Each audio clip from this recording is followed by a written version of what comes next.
오늘 하나님의 은혜 가운데 예배를 허락하시고 우리 입술로 하나님을 찬양하게 하심을 감사드립니다. 저번 시간에 사무엘하 19장까지 쫓겨났던 다윗이 다시 예루살렘 성으로 입성하는 것을 보실 수 있었습니다.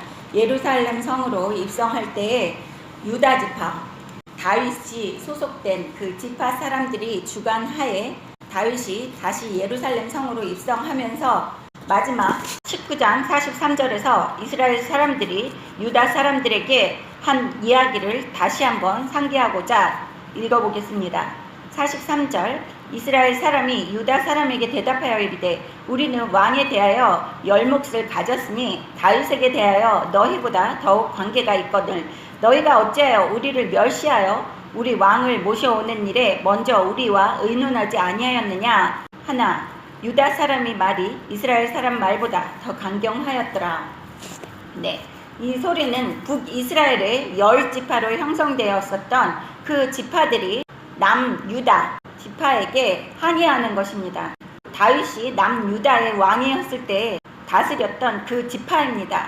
그리고 이스라엘 지파들은 사울이 소속되어 있던 베냐민 족속이 포함된 10지파를 이야기하는 것입니다.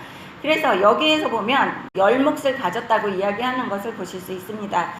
그런데 너희가 어떻게 우리를 멸시하여 왕을 모셔오는데 우리를 같이 합류시켜서 우리의 말을 듣지도 않고 너희 혼자 독단적으로 결정을 했느냐라는 것이고, 유다 지파는 여기서 텃세를 볼 수 있어요. 우리 유다 지파, 남유다의 왕인 다윗은 우리 지파 소속이기 때문에 너희한테 물어볼 필요도 없어 하는 그 암암리에 그 텃세하는 그런 모습을 볼 수 있습니다. 이에 반해서 10지파는 열등의식이 약간 있는 것을 보실 수 있습니다. 자신들한테 물어보지도 않고 유다 지파 마음대로 왕을 모셔온 것에 대해서 이야기를 하고, 유다 지파의 말이 더 강경하였다고 이야기하는 마지막 줄을 보면 그만큼 이스라엘과 남유다의 갈등이 계속해서 존재했다는 것을 보실 수 있습니다. 그래서 북이스라엘과 남유다를 통일한 다윗이 통치를 하다가 이제 다윗이 밧세바와 간음한 죄로 12장에서 선지자 나단이 다윗에게 경고했었던 말을 기억하실 수 있습니다. 그래서 다시 북이스라엘과 남유다가 갈등 관계에 들어가는 것을 보실 수 있습니다. 20장 1절 마침 거기에 불량배 하나가 있으니 그 이름은 세바인데 베냐민 사람 비그리의 아들이었더라. 그가 나팔을 불며 이르되 우리는 다윗과 나눌 분깃이 없으며 이새의 아들에게서 받을 유산이 우리에게 없도다. 이스라엘아 각각 장막으로 돌아가라 하매 이에 온 이스라엘 사람들이 다윗 따르기를 그치고 올라가 비그리의 아들 세바를 따르나 유다 사람들은 그들의 왕과 합하여 요단에서 예루살렘까지 따르니라.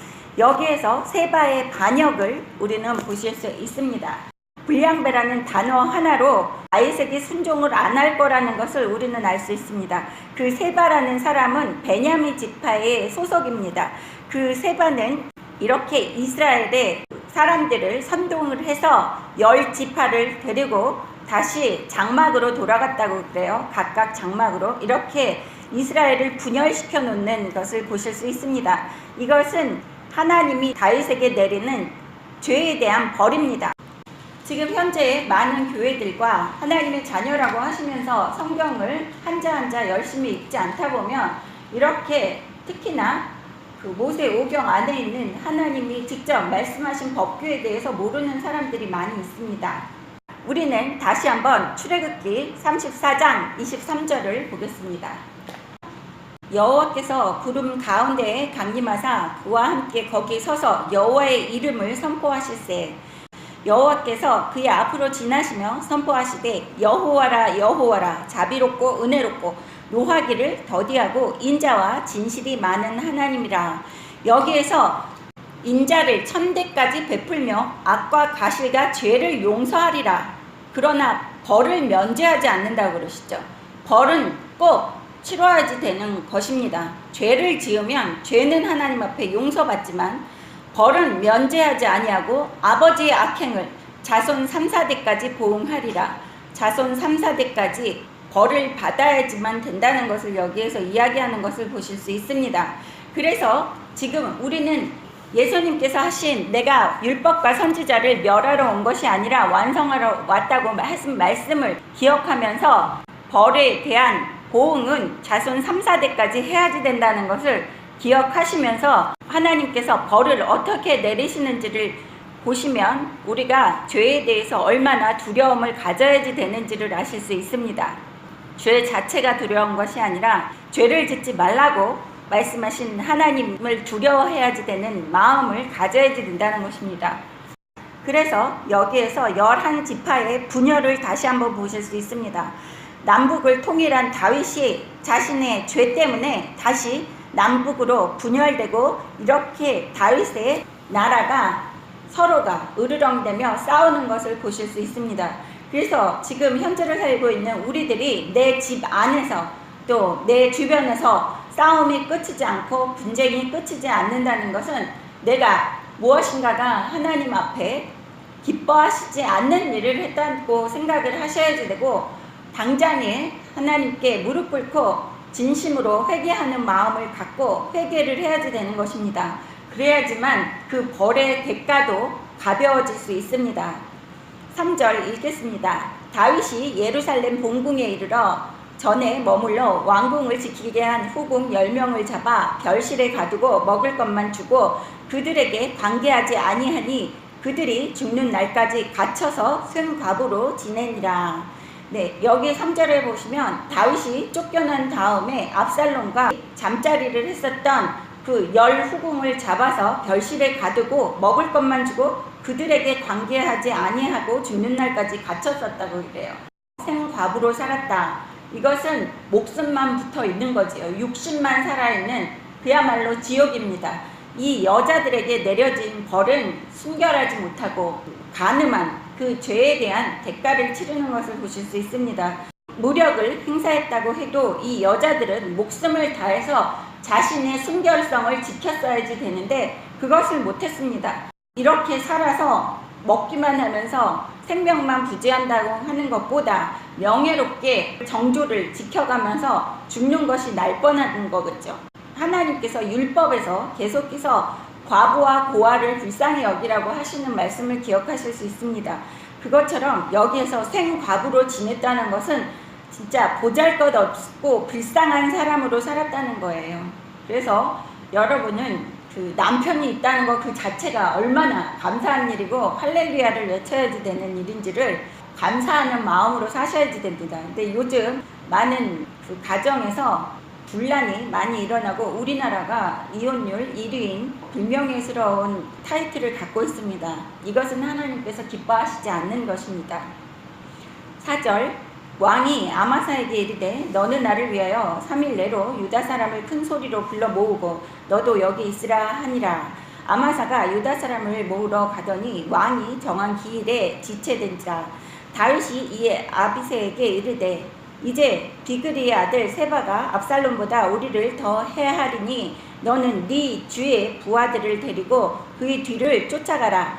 그가 견고한 성읍에 들어가 우리를 피할까 염려하노라 하매 요압을 따르는 자들과 그렛 사람들과 블레셋 사람들과 모든 용사들이 다 아비새를 따라 비그리의 아들 세바를 뒤쫓으려고 예루살렘에서 나와 기브온 큰 바위 곁에 이르매 아마사가 맞으러 오니 그때 요압이 군복을 입고 띠를 띠고 칼집에 꽂은 칼을 허리에 맸는데 그가 나아갈 때에 칼이 빠져 떨어졌더라. 요압이 아마사에게 이르되 내 형은 평안하냐 하며 오른손으로 아마사의 수염을 잡고 그와 입을 맞추려는 채 하매 아마사가 요압의 손에 있는 칼은 주의하지 아니한지라. 요압이 칼로 그의 배를 찌르매 그의 창자가 땅에 쏟아지니 그를 다시 치지 아니하여도 죽으니라. 네, 여기에서 아마사에게 다윗 왕이 모든 이스라엘 백성들 군사들을 동원해서 반역한 세바를 뒤쫓으라고 명령을 합니다. 그래서 요압을 따르는 사람들과 그렛 사람들과 블레 사람들과 모든 용사들이 다 아비새 지휘 아래서 세바를 쫓으려고 모아지는 거예요. 다 합류를 하는 과정에서 아마사가 요압을 맞으러 나왔을 때에 요압이 자신의 칼이 꽂혀있는 칼집에서 땅바닥에 떨어지게 하는 것이죠. 요압을 맞으러 온 아마사가 인사를 할 때 수염을 잡고 칼로 배를 찔러서 그 창자가 다 밖으로 나올 정도로 잔인하게 아마사를 죽입니다. 이 아마사는 그 한 번 반역을 했었던 사람이죠. 압살롬과 반역을 한 사람입니다. 그럼에도 불구하고 다윗은 자신을 반역한 사람들을 다 끌어안는 그러한 대표적인 상징적인 그러한 일로서 아마사에게 자신의 군대를 지휘하는 지휘관으로서의 역할을 맡기는 것을 저번 시간에 볼 수 있었습니다. 근데 요압은 그것이 못마땅히 했었던 거예요. 요압은 다윗의 조카였지만 다윗이 모르게 많은 사람들을 죽였었던 것을 기억하십니다. 여기에서도 요압은 아마사를 다윗이 임명한 그 지휘관을 찔러서 죽입니다. 이것은 어찌 보면 왕에게 불순종하는 그러한 반역이나 마찬가지인데 계속해서 요압은 다윗의 말을 거역하는 것을 보실 수 있습니다. 아마사가 죽자 이제 요압의 동생 아비새가 비그리 아들 세바를 뒤쫓는 겁니다. 11절에 보시면 요압의 천령 중 하나가 아마사 곁에 서서 이르되 요압을 좋아하는 자가 누구이며 요압을 따라 다윗을 위하는 자는 누구냐 하니, 네, 여기에서 청년 중 한 명이 요압을 따르라고 이야기를 하는 것을 보실 수 있습니다. 이것은 사람들이 너무 놀랐었던 거죠.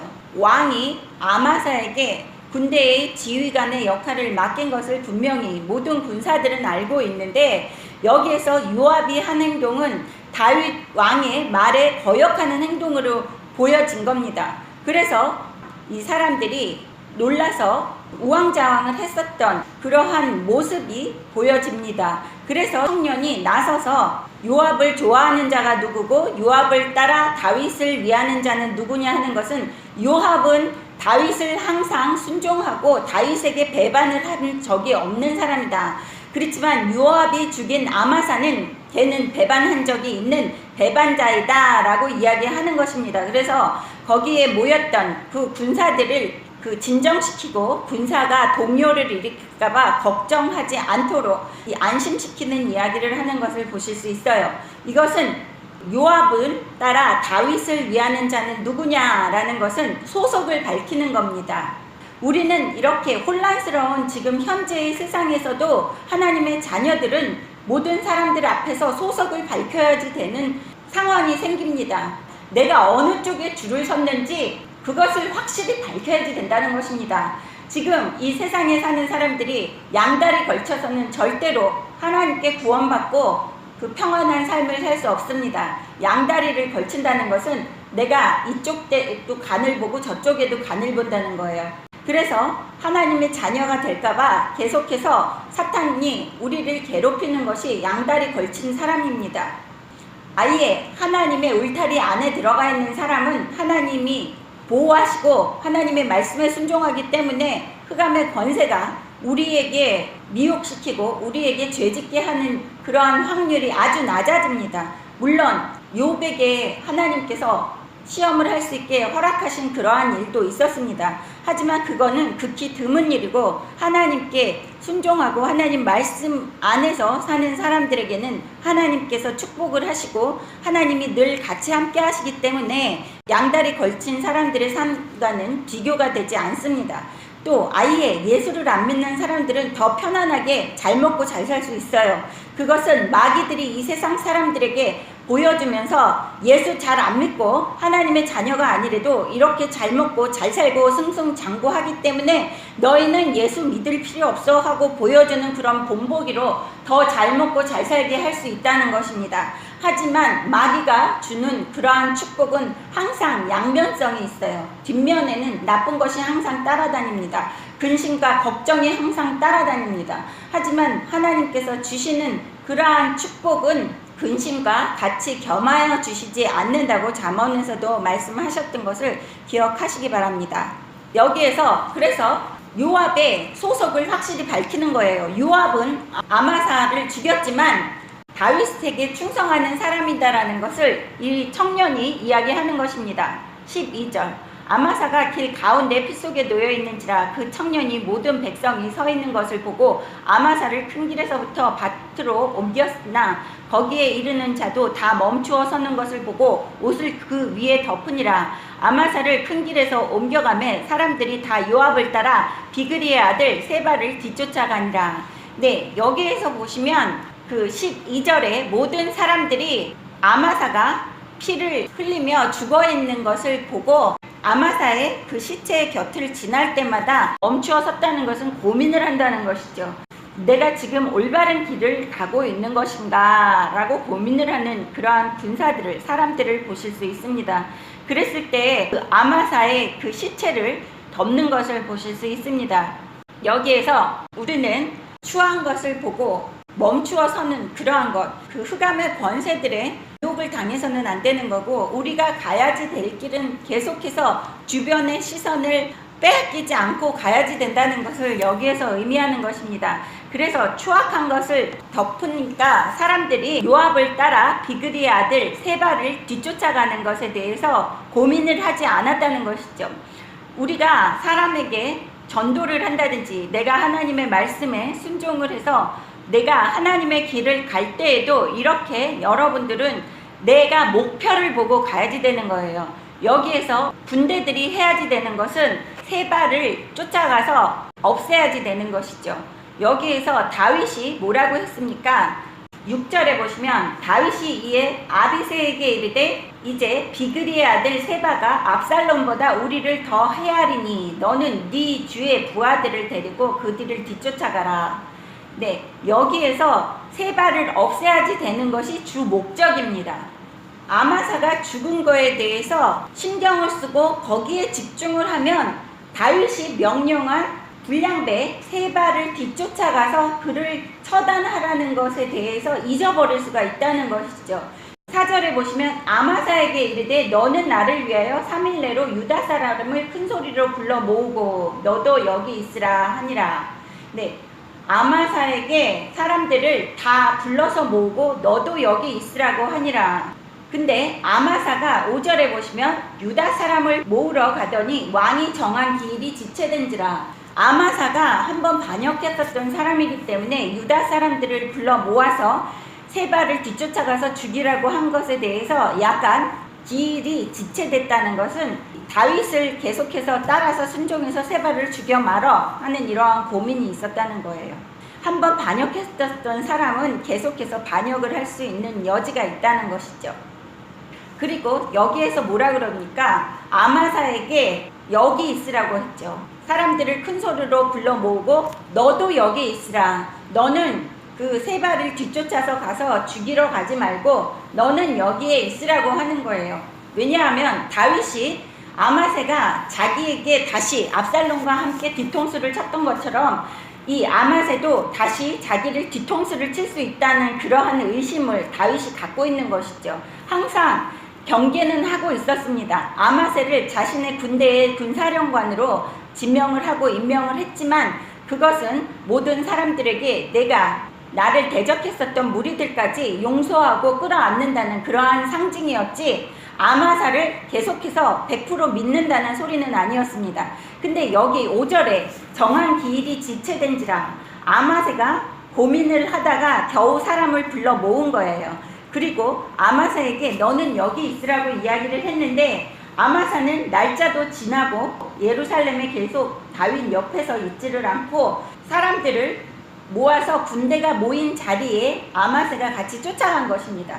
그래서 여기에서 보십시오. 6절에 보시면 아마세에게 이야기한 게 아니라 다윗이 이에 아비새에게 이르되 이제 비그리의 아들 세바가 압살롬보다 우리를 더 헤아리니. 그러니까 아마사 아비새 이름이 비슷하다 보니까 아마사가 아비새 같고 아비새가 아마사 같은데 아비새에게 이야기를 합니다. 아비새는 요압의 동생이에요. 아마사는 압살롬과 같이 반역을 한 사람입니다. 그래서 다윗이 아마사는 그냥 군대를 모으라고 이야기한 것이죠. 그것은 하나의 시험일 수도 있습니다.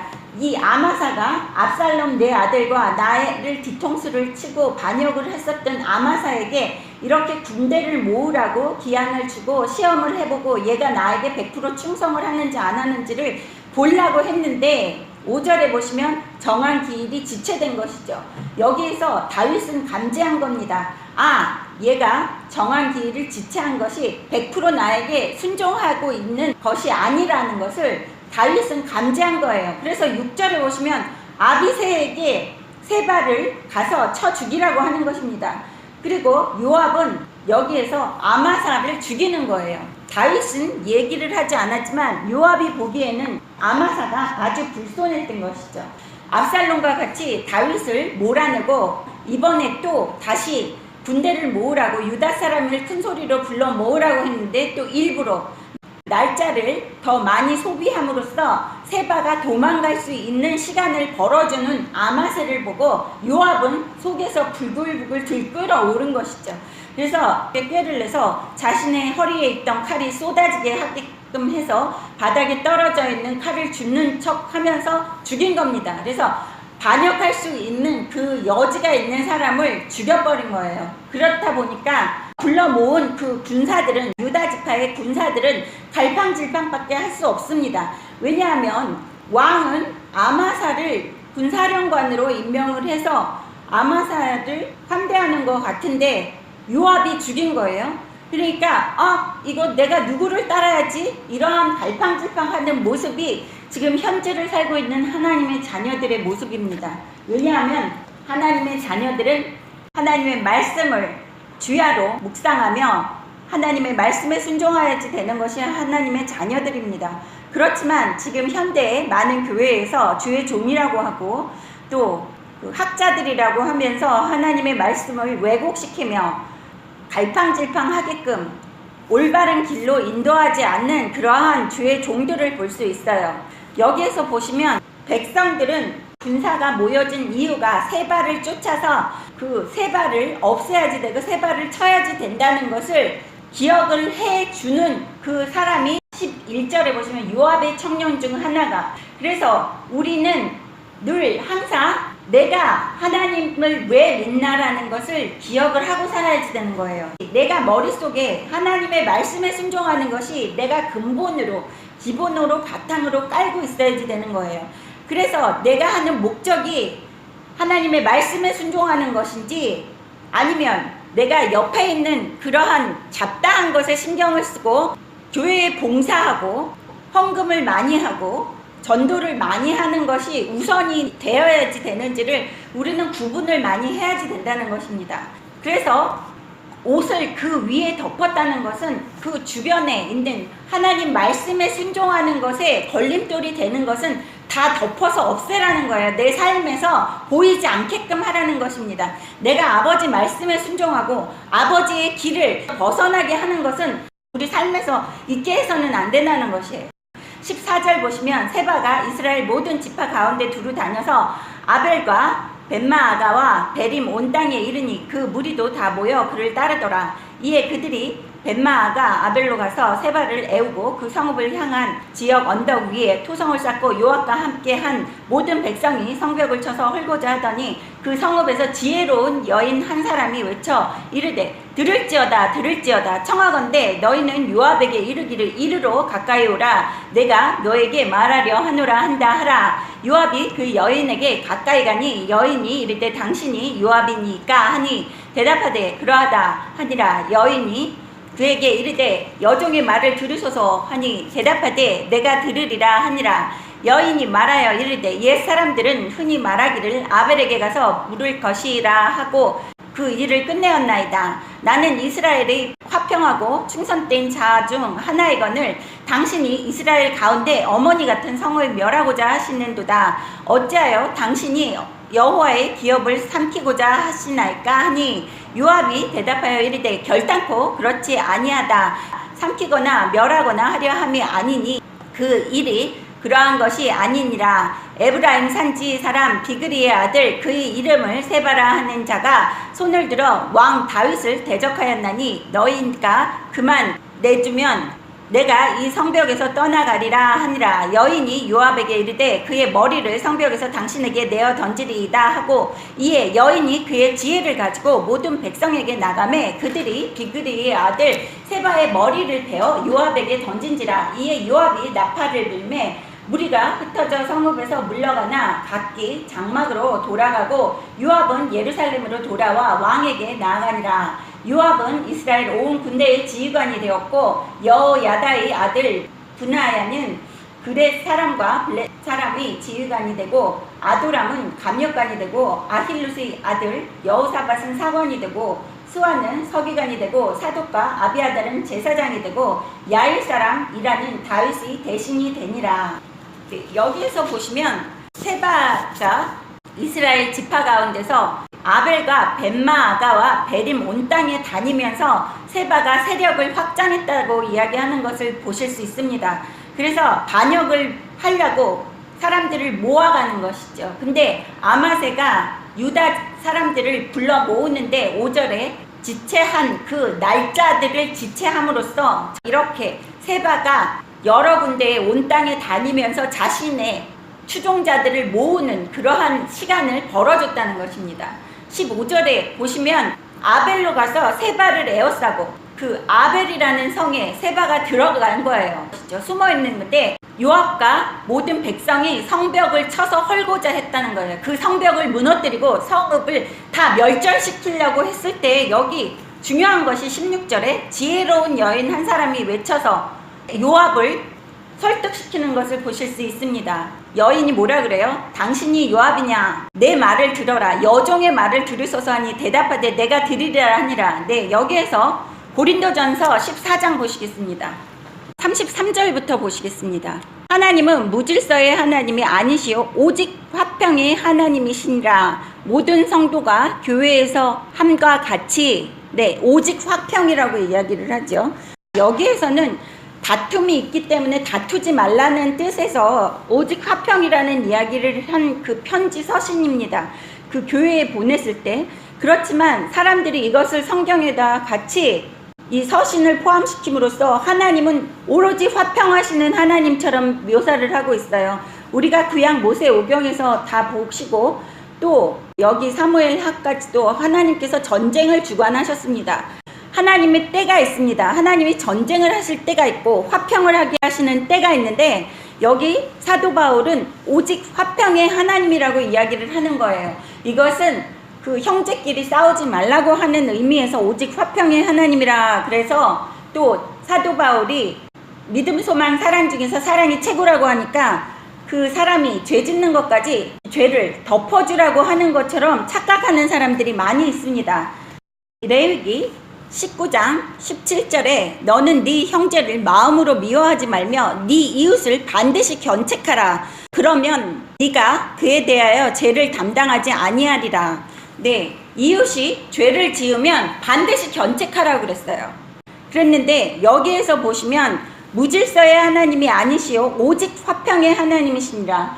이웃이 죄를 지었는데 그 사람에게 견책을 안 한다는 것은 말이 안 되는 것이죠. 사람들이 오직 화평의 하나님이라 그러면 사람들이 해석을 각자 할 수 있는 부분이 있기 때문에 이러한 불분명한 서신들이 성경에 같이 들어간 것이 하나님의 말씀을 왜곡시키는 데 많은 기여를 하고 있습니다. 34절에 보시면 여자는 교회에서 잠잠하라. 그들에게는 말하는 것을 허락함이 없나니 율법에 이른 것 같이 오직 복종할 것이요 만일 무엇을 배우려거든 집에서 자기 남편에게 물을지니 여자가 교회에서 말하는 것은 부끄러운 것이라. 하나님의 말씀이 너희로부터 난 것이냐 또는 너희에게만 임한 것이냐. 네, 여기에서 보시면 여자는 교회에서 잠잠하라. 그들에게 말하는 것을 허락함이 없나니 라고 이야기한 것 때문에 교파들 중에서는 여자 목사들을 허용하지 않는 것을 보실 수 있습니다. 그래서 여기에서 오직 복종할 것이요는 세상 모든 남자에게 복종하라는 것이 아닙니다. 그 여자가 복종할 대상은 자신의 남편이에요. 남편에게 복종해야지 이 세상 모든 남자에게 복종하라는 것이 아닙니다. 이 세상 모든 남자에게 복종을 해야지 되면 그 다윗의 첩들은 왜 생과부로 갇혀서 살게 했습니까? 다윗이. 그것은 아닙니다. 여자들은 오로지 내 주인인, 내 육신의 주인인 남편에게 순종하라는 거예요. 근데 여기에서 여자들은 조용하라고 하는 오직 복종할 것이라고 교회에서도 복종하라고 이야기하는 이 잘못된 가르침 때문에 많은 사람들이 실족하고 있습니다. 무엇을 배우려거든 집에서 자기 남편에게 배워라 이렇게 얘기하면 여자들은 학교에서 배울 수가 없다는 것입니다. 그래서 여자가 목사가 되는 것이 용납이 안 된다고 하면 어불성설이죠. 그러면 여자가 왜 학교를 다니고 여자 요즘 박사들도 쎄고 자신의 자녀들, 딸들까지 공부를 시키는 그러한 분들이 이야기하는 것이 여자는 잠잠하라고 그래요. 또 여기 36절에 보시면 하나님의 말씀이 너희로부터 난 것이 아니냐 또는 너희에게만 임한 것이냐. 하나님의 말씀이 너희를 통해서 들려오는 것이 아니라 너희에게만 임한 것이 아니기 때문에 너희는 입 다물고 조용하게 있으라고 이야기하는 것이죠. 그러니까 여자들이 무리를 일으킨다는 소리를 들었나 봐요, 사도 바울이. 근데 사도 바울의 실수는 그것을 한쪽의 말만 듣고 편지를 이렇게 책망하듯이 쓰는 그 사도 바울도 문제가 있다는 것이죠. 다시 본문으로 들어와서 사무엘하 20장에서 여인이 가까이 나와서 요압을 설득합니다. 요압에게 하는 말이 18절에 보시면 옛사람들이 말하는데 아벨에게 가서 물을 것이라 하고 그 일이 끝내었나이다. 아벨이라는 곳은 그 많은 사람들이 하나님의 말씀에 순종하고 하나님의 계시를 받는 사람들이 많이 있었다는 것을 여기에서 보실 수 있습니다. 그래서 옳고 그른 것을 분별하는 그러한 사람들이 살았다는 것을 18절에 보실 수 있습니다. 그 중에 한 명이 이 여자라는 것이죠. 한 여인이 가까이 왔는데 설득을 하는데도 아주 조리 있게 설득을 잘합니다. 그리고 19절에 보시면 화평하고 충성된 자 중 하나이거늘 우리 아벨 성은 화평하고 충성되었었다. 근데 이스라엘 가운데 어머니라는 것은 어머니의 상징이라는 것이죠. 가르침도 있고 실수도 있고 물어볼 수도 있는 그러한 존재라는 것이죠. 이 아벨 성이 그렇게 의미가 있는 성인데 너희가 어떻게 우리 성을 멸하고자 하는가 물어봅니다. 그리고 19절에 보시면 어찌하여 당신이 여호와의 기업을 삼키고자 하시나이까. 어떻게 네가 하나님께서 세운 이 성을 네 마음대로 멸절시키려고 하느냐라고 여자가 조리 있게 설득을 해요. 그랬더니 요압이 들어보곤 나는 결코 너희 성을 없애려고 그러는 것이 아니다라고 20절에 보십니다. 여기 결단코 그렇지 아니하다. 삼키거나 멸하거나 하려 함이 아니니 라고 이야기하는 것을 보실 수 있어요. 나는 오로지 세바를 치러 온 사람이지 이 성까지 다 없애려고 온 사람이 아니다 라고 요압이 이야기를 합니다. 그래서 여자가 뭐라 그래요? 21절에 마지막 셋째 줄에 여인이 요압에게 이르되 그의 머리를 성벽에서 당신에게 내던지리다 라고 이야기를 합니다. 현명한 여자를 보실 수 있어요. 성경에서는 많은 여자들이 등장을 합니다. 특히 구약에서 여자들이 등장을 하고 여자들의 그 지혜로 인해서 멸절당할 수밖에 없었던 그 성들이 구원을 받고 거기에 있는 사람들이 목숨을 부지하는 것을 보실 수 있습니다. 여기 여호수아 2장 15절에 라합이 그들을 창문에서 줄로 달아내리니 그의 집이 성벽 위에 있으므로 그가 성벽 위에 거주하였습니다. 라합이 그들에게 이르되 두렵건대 짖쫓는 사람들이 너희와 마주칠까 하노니 너희는 산으로 가서 거기서 사흘 동안 숨어있다가 짖쫓는 자들이 돌아간 후에 너희의 갈 길을 갈지어다. 여기에서 보시면 여자들의 꾀가 놀랍습니다. 성경에서 여자들이 지혜롭게 나오는 것이 많이 있어요. 여기 여호수아 2장에서 기생 라합이 점탕꾼 2명을 살려줌으로써 이 지혜 있게 행동한 이 라합으로 인해서 라합의 일가 친척들이 다 목숨을 부지할 수 있었습니다. 사사기 4장 보시면 사사기 4장 4절 그때에 랍비돗의 아내 여선지자 드보라가 이스라엘의 사사가 되었는데 여기에서 보시면 꼭 누구의 아내라고 나오는 것을 보실 수 있습니다. 랍비돗의 아내 여선지자 랍비돗의 아내라고 이야기하는 것을 보실 수 있어요. 주인이 있는 여자 선지자를 이야기하는 것이죠. 사사가 되었다고 해요. 8절부터 14절까지 제가 읽겠습니다. 바락이 그에게 이르되 만일 당신이 나와 함께 가면 내가 가려니와 만일 당신이 나와 함께 가지 아니하면 나도 가지 아니하겠노라 하니 여기 전쟁까지 나갔습니다. 바락이라는 장군에게 전쟁을 치르러 가라고 했을 때 드보라가 같이 가지 않으면 내가 전쟁을 하러 가지 않겠다고 이야기를 하는 것을 보실 수 있어요. 근데 여기 드보라가 전쟁에만 나간 것이 아니라 5절에 보시면 그는 에브라임 산지 라마와 베델 사이 드보라의 종려나무 아래에 거주하였고 이스라엘 자손은 그에게 나아가 재판을 받더라. 그에게 나갔대요. 그 여자한테 찾아가서 이스라엘 백성들이 재판을 받았습니다. 그러면 사도 바울이 이야기한 것과는 아주 반대되는 이야기가 여기에 써져 있는 것입니다. 그리고 드보라가 바락에게 전쟁을 치르러 보냈지만 바락 대신해서 21절에 시스라를 여자가 죽이는데 어떻게 죽이느냐 하면 그가 깊이 잠드니 헤벨의 아내, 누구의 아내라는 것이 꼭 따르려 있는 것을 볼 수 있어요. 헤벨의 아내 야엘이 장막 말뚝을 가지고 손에 방망이를 들고 그에게로 가만히 가서 말뚝을 그 관자노래에 박음에 말뚝이 꿰뚫어 땅에 박히니 그가 기절하여 죽으니라. 여기에서도 헤벨의 아내 야엘이 지혜를 내서 시스라를 죽여서 이 성이 멸절당하는 그것을 면하는 것을 보실 수 있습니다. 그것처럼 여자들이 하는 지혜는 계략은 남자들을 뛰어넘는 거죠. 남자들은 전쟁을 하고 무력을 행하고 칼을 들고 나가서 싸우는 역할을 하지만 여자들은 지혜를 내고 일이 성사되게끔 하는 모략꾼이라고 보실 수 있습니다.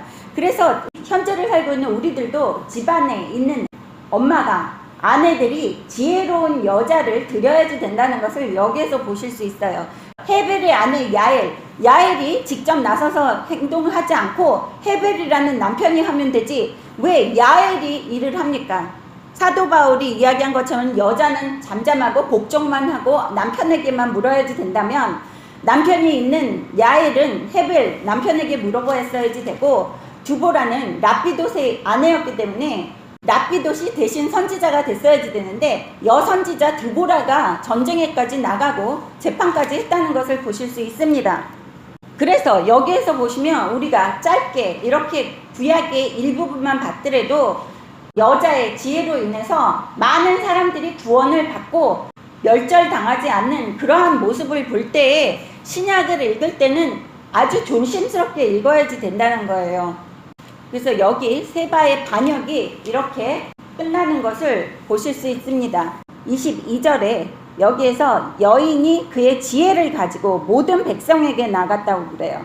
여인이 지혜롭다는 것도 성경에서 직접 이야기하고 계시는 것을 보실 수 있습니다. 여인이 지혜를 가지고 모든 백성에게 나가매 백성에게 나아가서 이야기를 한 거예요. 지혜를 가지고. 여자는 복종만 해야지 되는데 왜 여자가 나서서 그것도 백성들에게 나서서 이야기를 합니까? 그리고 그 백성들이 여자의 말을 듣고 여자에게 복종해서 세바의 머리를 베어서 요압에게 던져서 요압이 나팔을 불매 무리가 흩어져 성읍에서 물러나서 각기 장막으로 가고 요압은 예루살렘으로 돌아온 거예요. 세바의 머리만 가지고. 이렇게 지혜로운 여자로 인하여 군사들도 한 명도 피를 흘리지 않았습니다. 오로지 세바만 척결을 한 거죠. 그리고 다윗이 다시 왕권을 굳건히 하면서 23절부터 26절까지 지휘관들과 대신들을 이렇게 임명하는 것을 보실 수 있습니다. 여기에서 다윗은 아들 압살롬의 반역이 진압되고 그 진압되자마자 돌아왔는데 그때 다시 한번 세바가 반역을 하는 것을 보실 수 있습니다. 이렇게 다윗이 밧세바와 하나님 앞에 죄를 지은 그 일로 인해서 갈등은 이것으로 끝나지 않고 하나님께 벌을 받는 그러한 모습들을 우리가 계속해서 사무엘 하를 읽어가면서 볼 수 있습니다. 그렇기 때문에 우리는 오로지 아버지 말씀에 순종해야지 되고 그까짓 것 죄 한 번 지어서 뭐 용서받으면 되지 라는 이러한 가벼운 마음을 가져서는 안 된다는 것을 말씀드리고 싶습니다.